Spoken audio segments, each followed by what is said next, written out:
नमस्कार मित्रों, स्वागत है चिंतन प्रणाली में। मित्रों, अगर अलग अलग विषयों पे आप इस चैनल से जुड़ना चाहते हैं, आपको यहाँ जो वीडियो प्रकाशित होते हैं वो अच्छे लगते हैं, आप उन्हें सुनते हैं, तो मेरी आपसे विनती है कि इस चैनल को सब्सक्राइब करें और वीडियोस को ज़्यादा लोगों तक पहुँचाएं, लाइक करें, ताकि हमारा ये जो चिंतन प्रणाली का परिवार है वो बड़ा हो और मुझे इससे प्रेरणा मिलेगी।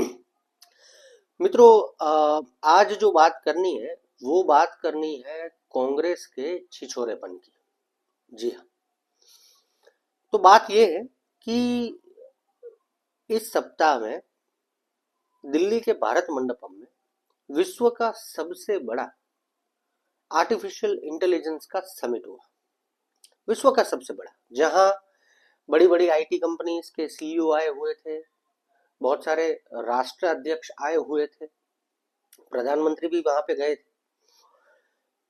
तो ये विश्व के सबसे बड़े एआई समिट में, जहां भारत विश्व समुदाय को ये बताने की कोशिश कर रहा था कि इस नूतन टेक्नोलॉजी में हम क्या योगदान दे सकते हैं, हमारी कैसी सोच है, हम किस तरह प्रगति कर रहे हैं, वहां ये कांग्रेस के जो 2% के लफंगे कार्यकर मैं कहूंगा, उन्होंने क्या किया कि वो नरेंद्र मोदी का व्यक्तिगत विरोध करने के लिए शर्ट उतार के वहां चले गए।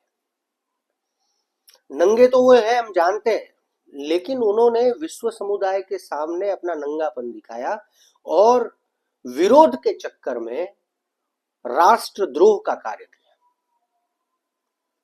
हम चाहते हैं कि एक मजबूत विपक्ष इस देश में हो, क्योंकि भारत की जिस प्रकार की लोकतांत्रिक व्यवस्था है वहां पे एक मजबूत विपक्ष का होना बहुत जरूरी है। क्योंकि कोई भी सरकार हो, वो भारतीय जनता पार्टी की हो, कांग्रेस की हो, वो एक गलत निर्णय कर दे और उससे पूरे राष्ट्र को नुकसान हो सकता है। इसलिए एक मजबूत विपक्ष का होना बहुत जरूरी है। लेकिन हम ये नहीं चाहते कि वो विपक्ष ऐसा हो जो विरोध के चक्कर में हमारे देश की जो साख है उसे दांव पे लगा दे। उनके जो नेता है राहुल गांधी, वो विदेश में जाके ये काम करते हैं कि जहां वो भारत के बारे में ऐसी अनाप शनाप बातें करते हैं कि जिसके कारण दुनिया भारत को एक अलग दृष्टिकोण से देखे, और यहां उनके कार्यकर्ता ऐसी छिछोरी हरकत करते हैं। लेकिन मैं एक बात कहूंगा, वहां हाजिर रहे लोगों ने बराबर जमकर धुलाई की, उनकी लाते मार के भगाया है वहां से उनको। अब ये लोग चाहते हैं कि हम ये देश उनके हाथ में दे, ऐसे लोगों के हाथ में कि जिनको 1% भी ये ख्याल नहीं आता कि हमारे विरोध के चक्कर में हम ये राष्ट्र का कितना बड़ा नुकसान कर रहे हैं।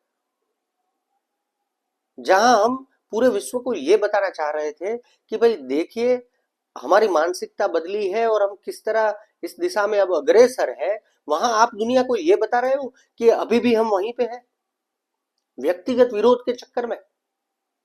अरे भाई ठीक है, आपको नरेंद्र मोदी का विरोध करना था, आप इंडिया गेट चले जाते।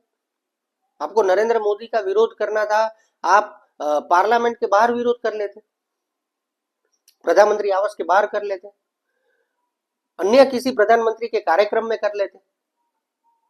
एक ऐसी जगह पे विरोध करना कि जहां पे पूरा विश्व भारत को देख रहा है। आप क्या साबित करना चाहते हो?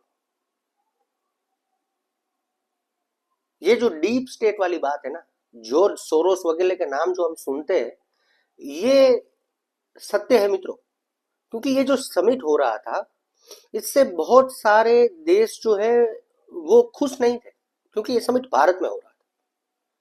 तो वो लोग तो चाहते थे कि कुछ ऐसी अप्रिय घटना हो, और उन्होंने किसको चुना?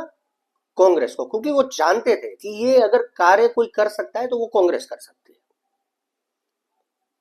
हमारे लाख विरोध होंगे भारतीय जनता पार्टी से, और हम समय पे अंदर अंदर वो विरोध सुलटा लेंगे। जरूरत पड़ी वहां पे कठोरतम शब्दों का प्रयोग भी करेंगे। लेकिन ये जो छिछोरे हैं, 2% के ये जो लफंगे हैं कांग्रेस के, मुझे पता नहीं है सरकार इसे कितनी गंभीरता से ले रही है, लेकिन अगर इसके इसके रूट्स में जाएंगे ना तो पता चलेगा कि ये सुनियोजित तरीके से भारत को बदनाम करने के लिए किया गया कृत्य था।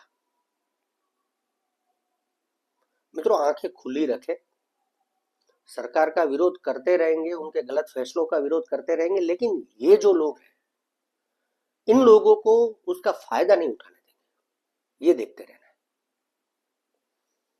धन्यवाद।